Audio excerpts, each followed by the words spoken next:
నేను ఒక్క విషయం మీకు చెప్పాలి. అంబేద్కర్ గారి సిద్ధాంతంతోనే తెలుగుదేశం పార్టీ పుట్టుక. అందులోనే సామాజిక న్యాయాన్ని పాటించిన పార్టీ తెలుగుదేశం పార్టీ. అంటరానితనాన్ని నిర్మూలించిన పార్టీ తెలుగుదేశం పార్టీ. ఉమ్మడి ఆంధ్రప్రదేశ్ రాష్ట్రంలో జస్టిస్ పొన్నయ్య కమిషన్ వేసి 40 రికమెండేషన్లు ఇస్తే దాన్ని పూర్తిగా అమలు చేసిన పార్టీ తెలుగుదేశం పార్టీ అని చెప్పి తెలియజేస్తున్నా. ఒకప్పుడు 2 గ్లాసుల సిద్ధాంతం ఉండేది. దళితులంటే అడుగడుగున అవమానం ఉండేది. ఆ రోజుల్లో ఒక కమిషన్ వేసి పూర్తిగా నిర్మూలించి మీకు న్యాయం చేసిన పార్టీ తెలుగుదేశం పార్టీ. అవునా కాదా ఆలోచించండి.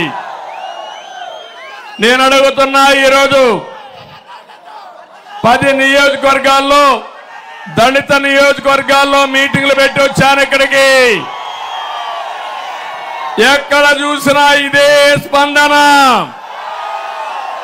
అందరూ నిర్ణయం చేసుకున్నారు, రేపు జరిగే ఎన్నికల్లో వైఎస్ఆర్ కాంగ్రెస్ పార్టీని ఏం చేస్తారు తమ్ముళ్ళు? ఏం చేస్తారు? భూస్థాపితం.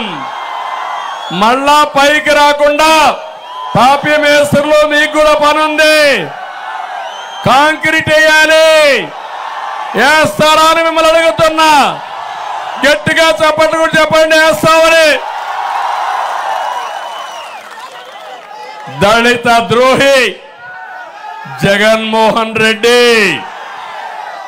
27 దళిత కార్యక్రమాలని పథకాలని రద్దు చేసిన వ్యక్తి ఈ జగన్మోహన్ రెడ్డి. ఇక్కడే తమ్ముళ్ళు డాక్టర్ సుధాకర్ రావు జ్ఞాపకం ఉన్నాడా మీకు? ఆయన ఆత్మ ఇక్కడే ఉంది.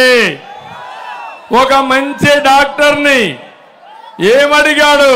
మాస్క్ అడిగాడు. అవునా కాదా?